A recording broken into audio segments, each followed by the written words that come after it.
Assalamualaikum warahmatullahi wabarakatuh. Perkenalkan, kami dari kelompok A akan memaparkan hasil diskusi kelompok kami pada materi validitas dan reliabilitas alat penilaian dan pelaporan hasil belajar.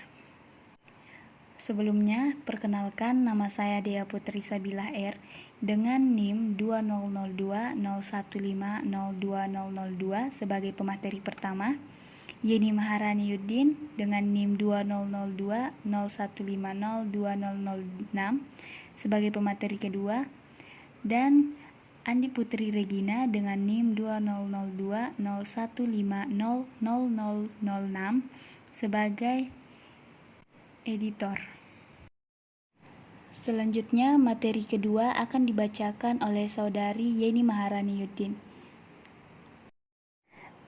Pengertian validitas. Menurut Azwar, validitas berasal dari kata validity yang mempunyai arti sejauh mana ketepatan dan kecermatan suatu alat ukur dalam melakukan fungsi ukurnya.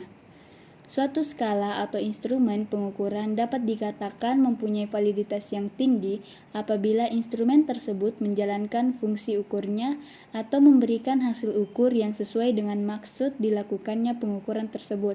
Sedangkan tes yang memiliki validitas rendah akan menghasilkan data yang tidak relevan dengan tujuan pengukuran.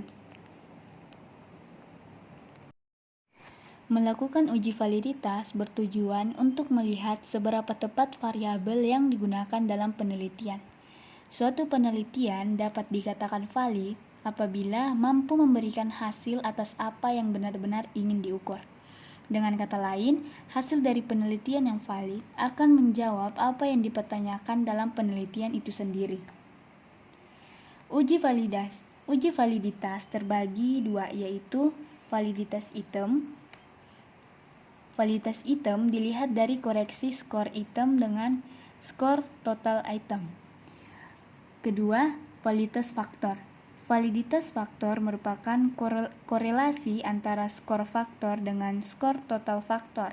Ini dilakukan jika terdapat lebih dari satu faktor. Adapun jenis-jenis validitas yaitu pertama, validitas logis.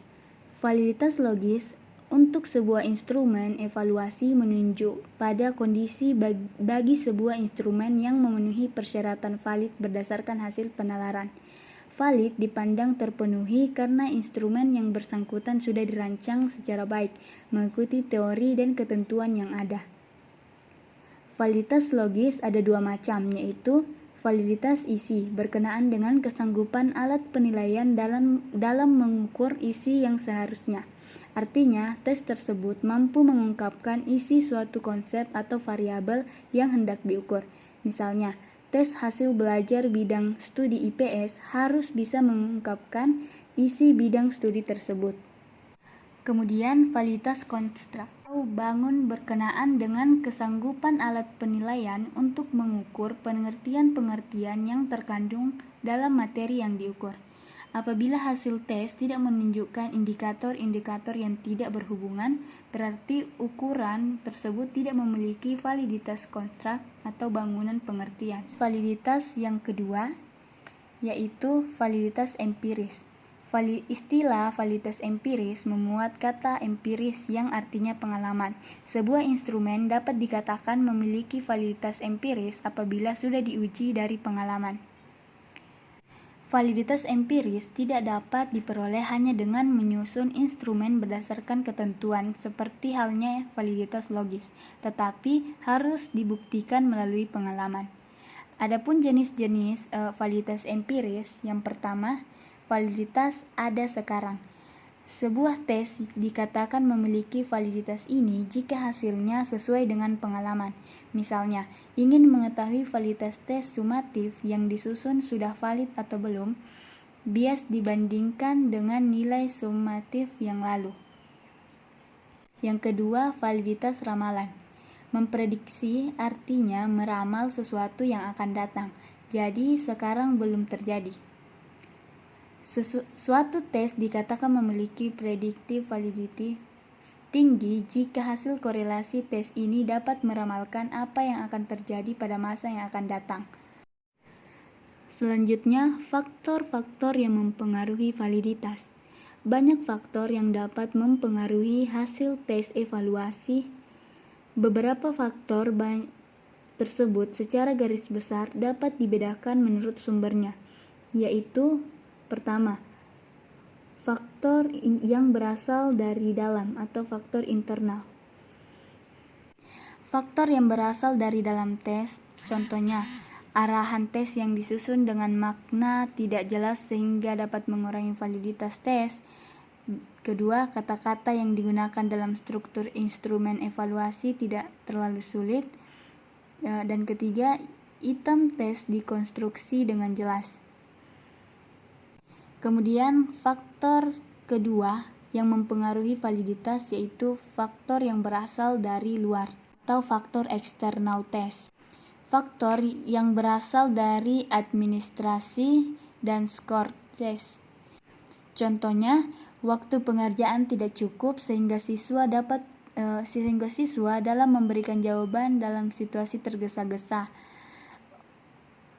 Kemudian contoh yang kedua yaitu adanya kecurangan dalam tes sehingga tidak membedakan antara siswa yang belajar dengan melakukan kecurangan. Faktor ketiga yang mempengaruhi validitas yaitu faktor yang berasal dari jawaban siswa. Seringkali terjadi bahwa interpretasi terhadap item-item tes evaluasi tidak valid karena dipengaruhi oleh jawaban siswa pada interpretasi item-item pada tes evaluasi. Pengertian reliabilitas. Menurut Masri Singarimbun, reliabilitas adalah indeks yang menunjukkan sejauh mana suatu alat ukur dapat dipercaya atau dapat diandalkan. Bila suatu alat pengukur dipakai 2 kali untuk mengukur gejala yang sama dan hasil pengukuran yang diperoleh relatif konsisten, maka alat pengukur tersebut reliable. Dengan kata lain, reliabilitas menunjukkan konsistensi suatu alat pengukur di dalam pengukuran gejala yang sama. Adapun tujuan reliabilitas yaitu untuk melihat sejauh mana konsistensi hasil suatu penelitian ketika dilakukan secara berulang-ulang. Jenis-jenis reliabilitas. Yang pertama, reliabilitas stabilitas. Reliabilitas ini menyangkut penggunaan indikator yang sama, definisi operasional, dan prosedur pengumpulan data setiap saat, dan pengukurannya pada waktu yang berbeda. Untuk dapat memperoleh reliabilitas stabilitas, setiap kali unit diukur, skornya haruslah sama atau hampir sama. Yang kedua, reliabilitas terwakili. Mengacu pada keterandalan masing-masing grup, menguji apakah penyampaian indikator sama jawabannya saat diterapkan ke kelompok yang berbeda-beda. Dan yang ketiga yaitu reliabilitas seimbang, menyangkut usaha memperoleh nilai relatif yang sama dengan nilai ukuran yang berbeda pada waktu yang sama. Definisi konseptual yang dipakai sama tetapi dengan satu atau lebih indikator yang berbeda, batasan-batasan operasional, peralatan pengumpulan data, dan atau pengamat-pengamat. Faktor-faktor yang mempengaruhi reliabilitas. Yang pertama, jumlah butir soal. Banyaknya soal pada suatu instrumen ikut mempengaruhi derajat reliabilitasnya. Semakin banyaknya soal-soal, maka tes yang bersangkutan cenderung semakin menjadi reliable. Yang kedua, homogenitas soal tes. 2 buah tes yang sama jumlah butir-butirnya akan tetapi berbeda isinya, akan berbeda reliabilitasnya. Yang ketiga, waktu yang diperlukan untuk menyelesaikan tes. Semakin terbatasnya waktu dalam pengerjaan tes, maka akan mendorong tes untuk memiliki reliabilitas yang tinggi. Keempat, keseragaman kondisi pada saat tes diberikan. Kondisi pelaksanaan tes yang semakin seragam akan memunculkan reliabilitas yang makin tinggi. Kelima, Kecocokan tingkat kesukaran terhadap peserta didik. Keenam, heterogenitas kelompok. Semakin heterogen suatu kelompok dalam pengerjaan suatu tes, maka tes tersebut cenderung untuk menunjukkan tingkat reliabilitas yang tinggi. 8. Motivasi individu. Motivasi masing-masing individu dalam mengerjakan suatu instrumen akan mampu mempengaruhi reliabilitas. Dan yang terakhir yaitu variabilitas skor. Instrumen yang menghasilkan rentang skor yang lebih luas atau lebih tinggi variabilitasnya akan memiliki tingkat reliabilitas yang lebih tinggi daripada menghasilkan rentang skor yang lebih sempit.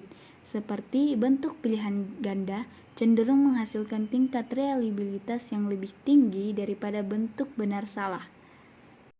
Cara-cara mencari besarnya reliabilitas. Yang pertama, tes tunggal.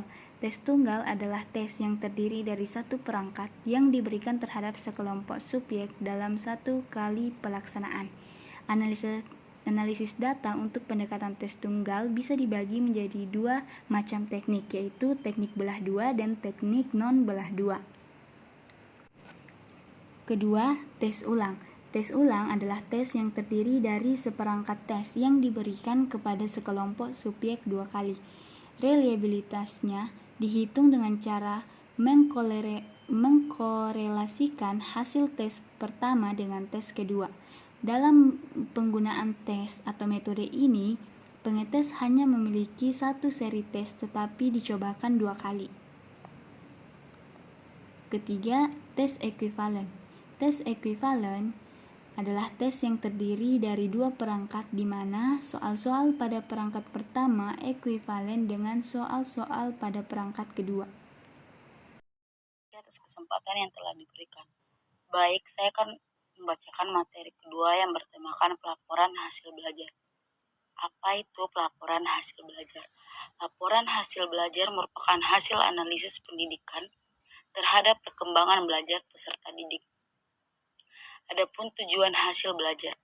Laporan hasil belajar disusun untuk memberikan informasi yang bermanfaat mengenai kemampuan peserta didik kepada pihak-pihak tertentu